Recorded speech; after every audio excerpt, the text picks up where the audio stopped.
Hi everybody, Editing Chris from the future here. Before we get into the video, I actually need to apologize. See, I have a thing where normally I talk way too fast, and typically I remember to slow myself down. I forgot to do that for this recording, so I talk really fast in it. Sorry. I guess you could slow the video down if you need to. Other than that, enjoy.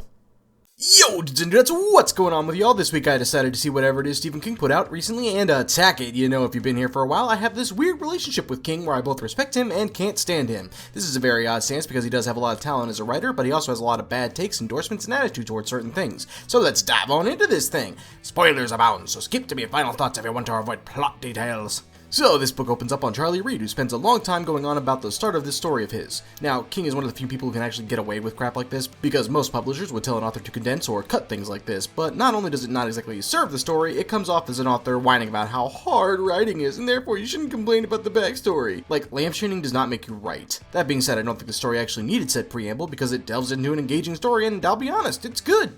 It's even moist. Hey, I try to be fair, and King does have talent when he chooses to apply it. What is annoying to me as a Christian is that the first chapter is titled The GD Bridge. Now, I'm not stuck up on swearing, again, as returning viewers will likely know by now, but I really wince and dislike blaspheming.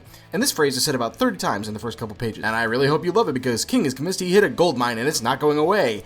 Ever. Anyway, we learned about how MC's mom was walking across a new steel bridge to pick up some dinner for her family, and on the way back, a plumbing truck spun out of control and hit her, killing her instantly. Dad falls into a deep depression and becomes a drunkard, which loses him his job. This segment is great. It's emotionally gripping, and it feels like it's a lived and experienced story. It draws you right on, and it's moist. A small snag on this book is that it's chaptered, but the chapters have, I guess you could call them mini chapters that are also numbered, and it's very distracting. It's just a weird thing that I feel like not many authors could actually get away with, but King is king, and therefore he gets to do what he wants. Anyway, Charlie, being non-religious or even sacrilegious, considering he regularly misuses the name of God, prays to God to help his dad get sober. When this happens, Charlie feels like he owes God for helping his dad get clean and back on his feet. So one day, while walking, an old neighbor falls and breaks his leg, and Charlie calls him an ambulance. The old man has a dog named Radar who he loves dearly and cares for, so he begrudgingly allows Charlie to take care of Radar, even though he hates letting anyone else or anything else into his house because they both know he'll be in the hospital for a good long while. Again, it's all mostly good, but I will call out that King does make several references to Cujo as Radar being a monster dog, even though it's not true. King, we all know you're famous and you've written famous stories. Don't jerk off while I'm reading something new of yours. As Louis C.K. learned, nobody likes talking to somebody who's busy jerking it. Another thing worth mentioning is that Charlie was allegedly born in 1996, but does not talk like it at all. There's not been a single use of lit or cap. Just saying. Anyhow, over time, Charlie explores more of the old man's house, half out of necessity and half out of curiosity, and finds that he has many, many old things, including a TV with an actual antenna atop it, and I confess I had to consult Google to find out if these would still receive a signal at all, but apparently they would, albeit limitedly. So, Charlie helps out Mr. Bowditch more and more over time and discovers that the old man can afford his house due to a huge stash of gold in the attic, and Charlie has to bring some to his dealer in order to help Bowditch pay for his hospital bills. This, of course, creates plenty of mystery and interest, two of Stephen King's favorite tools, but he uses them effectively enough. After some more time passes, the dealer is killed! And there's a subplot about someone trying to find and steal the gold, fairly ho-hum honestly. The far more engaging side of the story is the part where a young man is helping take care of a recovering old man and his dog. That part of the story is actually good, and it would be great aside from all the blaspheming. But it's also not why King invited us here. I don't know if I'm the asshole for being more interested in the artwork on the wall than the mantelpiece he wants to show us for the 100th time, if you follow me on that metaphor. Anyhow, eventually Bowditch dies of a heart attack and leaves everything to Charlie. The cops come by to ask questions, and the only thing worth mentioning is that Charlie gets annoyed that the police detective repeatedly addresses his dad. You know, the grown adult in the room instead of the 17-year-old kid.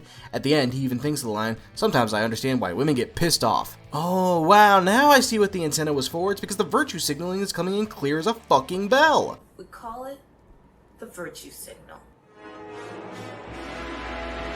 Anyhow, it turns out that Bowditch's shed leads to a home in the world where Bowditch expanded his lifeline and got all his gold. And honestly, I would have been fine with the book if it were just about Charlie helping an old man who eventually comes to accept him and then dies. Like, that on its own would be a great book. I can appreciate that this mystery/otherworld deal is all King really cares about, and that's his storytelling, and he's well within his right to do what he wants, largely because he's stapled, glued, nailed, and riveted to what he wants. But for the record, a truly touching and sad story is mostly contained within this story of another world. Anyhow, Bowditch leaves Charlie a tape talking about the other world and how he found it while exploring. The other world has tons of gold and a magic sundial that can increase your lifespan. He doesn't really ask, but he hopes that Charlie will take Radar there and put her on the sundial so she'll live longer. Then we go into the reason why Charlie can't tell the world about the shed. Now, let me approach this from a meta standpoint for a second. I understand the problem here. Obviously, our world can't know about the shed if it's to be special for Charlie and the reader, and any purely selfish reason would make Bowditch into a retrospective ass and Charlie into a future ass if he just keeps it for himself. So why can't he tell the world about this other world? Because the government would steal all its resources. Man, that would be absolutely horrible if a bunch of self-centered assholes came into this world and stole valuable resources like gold, perhaps abuse some magical energy like a life-expanding sundial, and then ruin the entire place until the city is desolate and can't even be safely traversed anymore.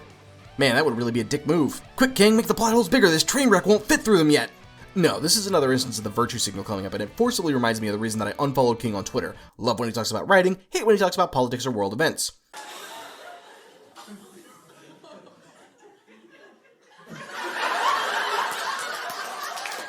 So, dude whose name I forgot attempts to rob Charlie of the gold and nearly kills him with the 22, and it's fine?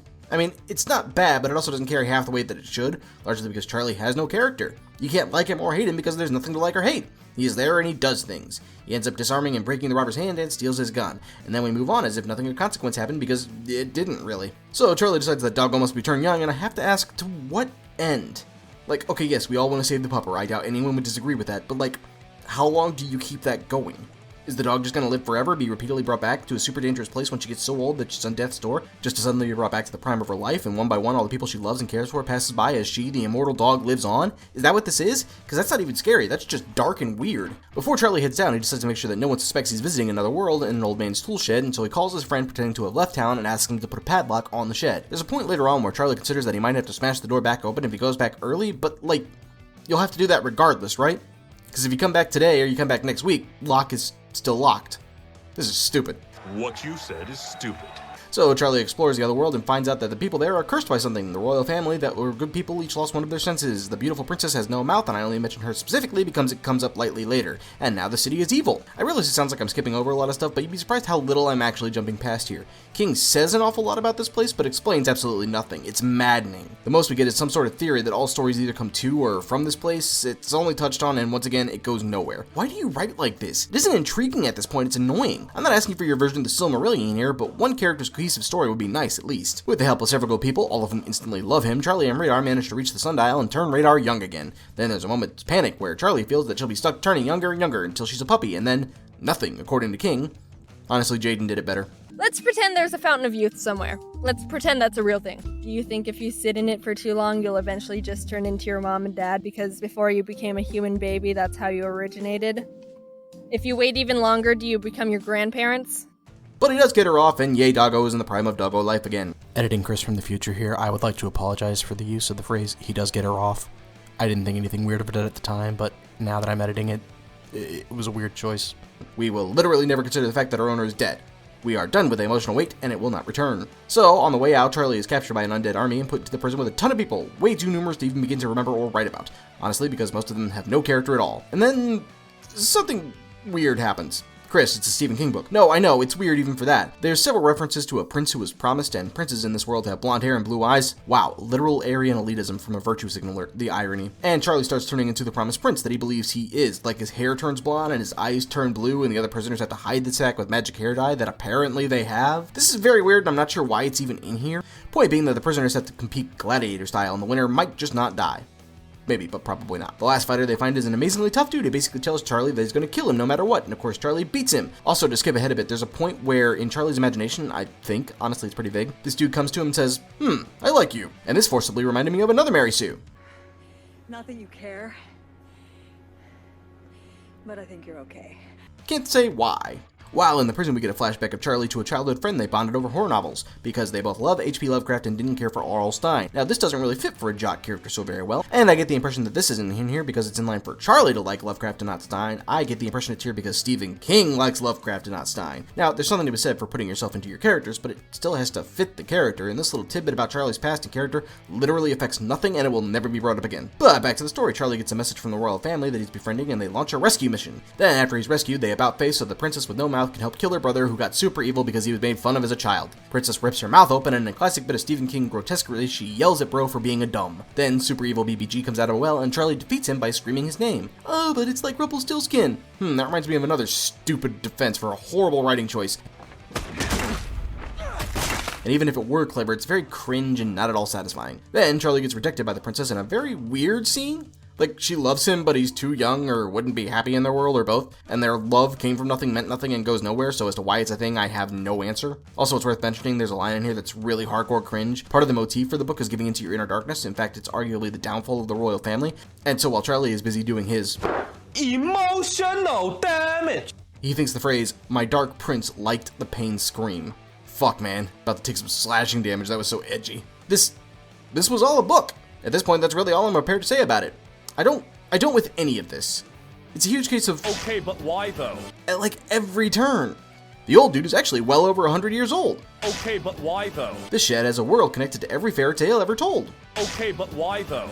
This dog is now young again. Okay, but why though? Charlie is a promised prince suddenly. Okay, but why though? Never mind, I don't like that one. Backsies. It's just fucking bewildering. My personal score is 2 out of 10. Like I said, there's not nothing, and the first act is almost good, but honestly, most of this is just pretentious or shock for shock's sake. They may just be the king's fame has let him get away with a little bit too much like George Lucas. He seems to be at his best when somebody else can rein him in at least a touch. Power corrupts, and ultimate power corrupts ultimately, and all that. Let's go ahead and take a look at that bingo card. And wow, King is all over this. Much like his plot points. Heyo! That'll be 4 bingos and 4 corners, so hopefully I can forget this fucking book. Anyway, that's all for this time, so if you have something else you want to review, go ahead and leave a comment down below, let me know. If you want to see what we get into next time, go ahead and subscribe. Until then, drink plenty of water, tell your parents that you love them, and stroke your mustache at night.